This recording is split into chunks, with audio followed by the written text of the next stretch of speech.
Come along, Wilee. April is waking up. Let's see what's changed.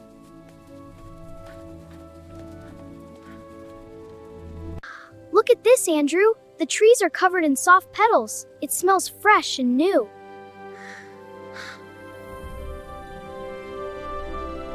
Shh! That little bird is building a home. I think we should watch quietly.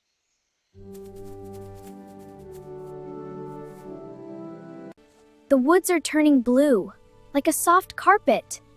It feels like a secret place. Look in the water! Tiny tadpoles! They'll grow bigger every day.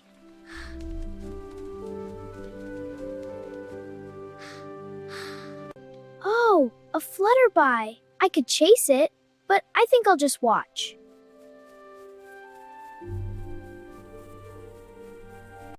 I found one!